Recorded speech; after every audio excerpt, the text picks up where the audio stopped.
नमस्कार बंधुरा सुलता हेसेले आपनादेर सबाइके स्वागत। आज आमी फुलकपि तरकारी बानाबो निरामिष भावे। आमार एई रेसिपिटी आपनादेर जोदि भालो लागे लाइक और सबस्क्राइब करते भुलबेन ना जेन।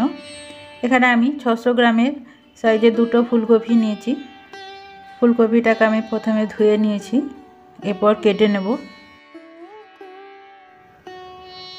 निरामिष दिने एभाবে बानिয়ে নিলে দেখবেন খেতে খুব সুন্দর হয়। আর রুটি ভাত পরোটা সব কিছুর সাথে এটা খাওয়া যেতে পারে। ফুলকপিটা প্রথমে আমি ছাড়িয়ে নেব।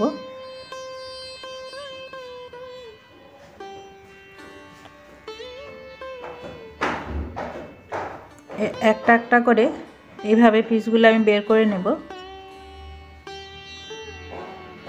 খুব সহজেই বেরিয়ে আসবে।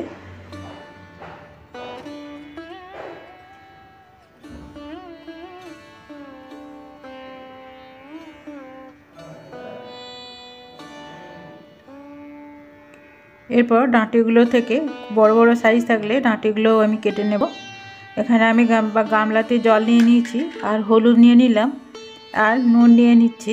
নুন আর হলুদ জলে ভিজিয়ে রাখবো আমি 2 মিনিটের মতন। তাহলে কি হয়, ফুলকপির ভেতরে যদি ছোট ছোট পোকা থাকে সেই পোকাগুলো বেরিয়ে চলে আসবে। আর গরম জলে যদি ভাপিয়ে নিই তাহলে ফুলকপিগুলো খুবই নরম হয়ে যায়, তখন রান্না করতে অসুবিধা হয়। তাই আমি এইভাবে ফুলকপিগুলো ধুয়ে নেব। এইভাবে হলুদ জলে ডুবিয়ে নুন আর হলুদ জলে ডুবিয়ে রাখলে পোকাগুলো যদি পোকা থাকে বেরিয়ে আসবে। আমি এটা ছেঁকে নিয়েছি 2 মিনিট ভিজিয়ে।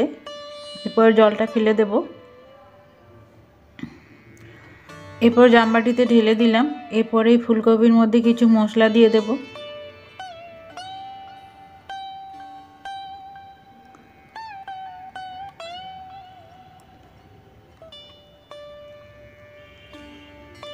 আমি এখানে বেসন নিয়েছি।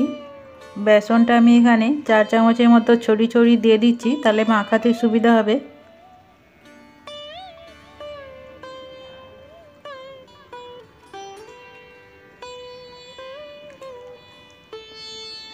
গরম মশলা নিয়ে নিচ্ছি ছোট চামচের হাফ চামচ। গরম মশলাটা এখন ছড়িয়ে দিয়ে দিলাম, তাহলে মাখাতে সুবিধা হবে।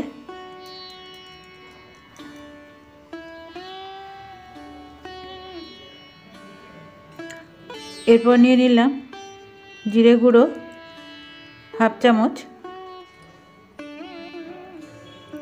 আর লিচ্ছি রেড চিলি পাউডার কালারের জন্য হাফ চামচই নিয়েছি, পরে আবার নেব।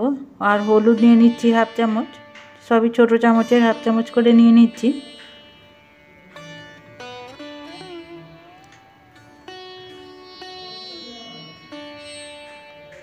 হলুদটা একটু দিচ্ছি, এতে কালার হয় ভালো। আর এই সময় বাজারে প্রচুর ফুলকপি পাওয়া যাচ্ছে, এইভাবে রান্না করে দেখবেন, খেতে খুব ভালো লাগবে। এখানে আমি সাদা তেল নিয়েছি আর আলু দিয়ে দেব। 4খানা আলুকে প্রথমে আমি নুন দিয়ে দিচ্ছি, তাতে আলুটা ভাজবো, তাহলে আলুর ভিতরে নুনটা খুব ভালোভাবে ঢুকে যাবে। তাই তেলে নুন, আর এদিকে তেলটা ছিটকাবে না, তাই তেলের মধ্যে নুন দিয়ে দিলে এই সুবিধাটা হয়।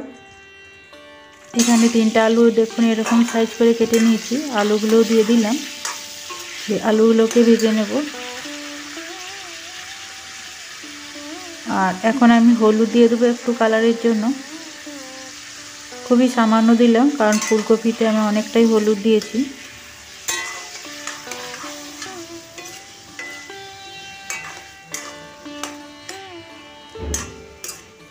হলুদটা আলুর সাথে খুব ভালো করে মিশিয়ে নিতে হবে। তারপর আমি 2 মিনিটের জন্য ঢেকে দিলাম। আর এদিকে দেখুন ফুলকপির মধ্যে আমি মশলাটা খুব ভালো করে মাখিয়ে নেব।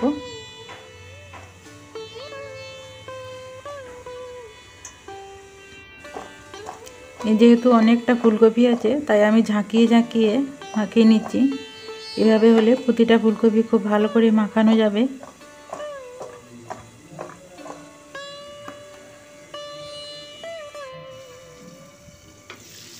এদিকে দেখুন আলুটা আমার হাফ সেদ্ধ হয়ে গেছে, মানে হাফ ভাজা হয়ে গেছে। এরপর একটু নেড়ে দেব।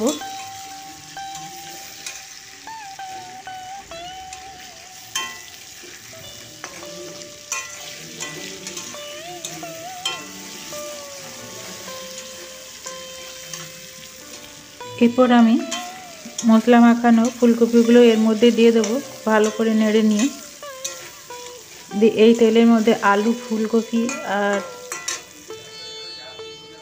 ভালো করে ভেজে নেব। দিয়ে দিলাম এটা, দিয়ে এটা 2 মিনিট আমি কষিয়ে নেব। খুব হালকা হাতে আমি তলা উপর করে দিচ্ছি।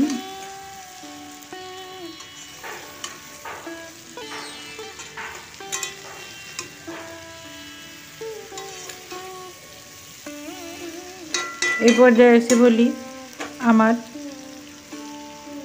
পুরানো বন্ধুদের, যারা এই রেসিপিটি দেখছেন তাদের যদি ভালো লাগে তাহলে প্লিজ একটা লাইক দিয়ে ভিডিওটি কন্টিনিউ করবেন। আর যেসব নতুন বন্ধুরা দেখছেন তাদের উদ্দেশ্যে বলি, তাদের যদি রেসিপিটি ভালো লাগে তাহলে সাবস্ক্রাইব করে পাশে থেকে যেতে পারেন। এরপর আমি জল দিয়ে দিচ্ছি যাতে মশলাটাও ভালো করে মাখানো হয় আর ফুলকপি আর আলুগুলো খুব ভালোভাবে সেদ্ধ হয়ে যায়। দিয়ে আবারও একটু ভালো করে মিশিয়ে এটাকে আমি ঢেকে দেবো 5 মিনিটের জন্য, যাতে ভালোভাবে সেদ্ধ হয়ে যায়।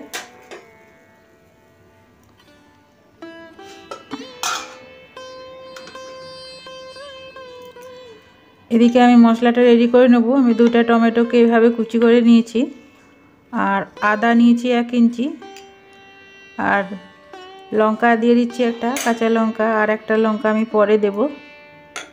আর আদাটাকে আমি কুড়ে নিচ্ছি যাতে তাড়াতাড়ি বাটা হয়ে যায়। আমার এখন সকালবেলা খুব তাড়া আছে।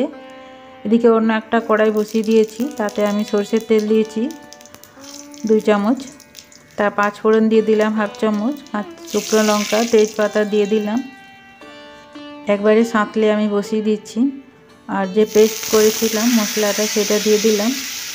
আদা 1 ইঞ্চি, 2টা টমেটো আর একটা কাঁচা লঙ্কা দিয়ে তেলে দিয়ে এটাকে আমি ভালো করে কষিয়ে নেব। এর উপরে কিছু শুকনো মশলাও দিয়ে দেবো। এদিকে দেখুন আমার ফুলকপিটা একটু নেড়ে দেব, এই অবস্থায় আছে। এটা আর একটু হবে।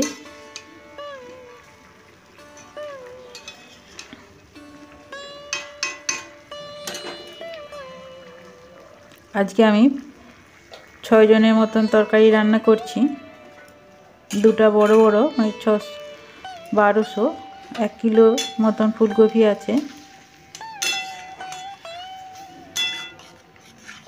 মশলাটাকেও আমি খুব ভালো করে কষিয়ে নেব। এরপর কিছু শুকনো মশলা দিয়ে দিচ্ছি। ধনে গুঁড়ো দিয়ে দিলাম ভর্তি করে 1 চামচ, জিরে গুঁড়ো দিচ্ছি 1/2 চামচ, কাশ্মীরি লঙ্কার গুঁড়ো দিচ্ছি কালারের জন্য, গরম মশলা দিয়ে দিলাম 1/2 চামচ। দিয়ে এটাকে ভালো করে একটু মিশিয়ে নেব। এরপর একটু হলুদ গুঁড়ো দিয়ে দেব, আর 1 মুঠো ধনেপাতা কুচি দিয়ে দিচ্ছি। এই মশলার সাথে ধনেপাতাটা কুচিয়ে দিলে ফুলকপিটা, নিরামিষ ফুলকপিটা খেতে খুব ভালো লাগে। আর মশলাটা দেখুন একবারে শুকনো করে কষে নিচ্ছি। এরপর আমি বাটি ধোয়া জলটা, মানে মিক্সির বাটি ধোয়া জলটা আমি দিয়ে দিলাম। এদিকে দেখুন ফুলকপিটা শুকনো হয়ে এসছে।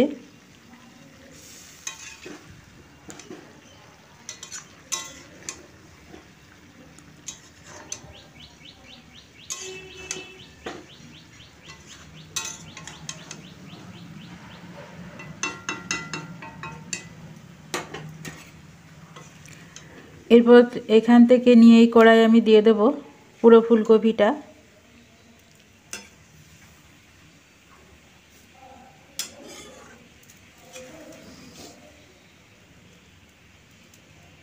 অনেকটা ফুলকপি আছে তাই একে একে আমি দিয়ে দিলাম পুরো ফুলকপিটায়।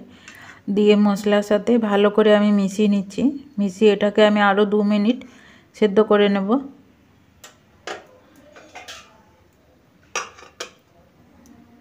দু মিনিটের জন্য ঢেকে দিলাম। 2 মিনিট পরে ফিরে এলাম। দেখুন ফুলকপিটা আমার হয়ে গেছে।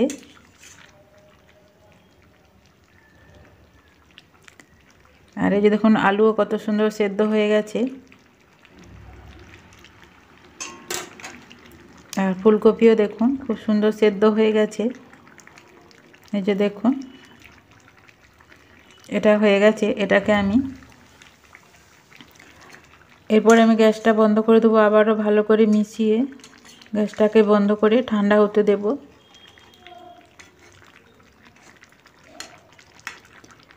নিরামিষ ফুলকপি আমার রেডি। এভাবে আপনারা বানিয়ে দেখতে পারেন, খুবই ভালো লাগে খেতে। আর এভাবে বানালে আর ডাল বা অন্য কোনো তরকারি প্রয়োজন পড়ে না, এটা দিয়ে ভাত খাওয়া হয়ে যাবে নিরামিষ দিনে। এরপর গ্যাসটা বন্ধ করে দেব।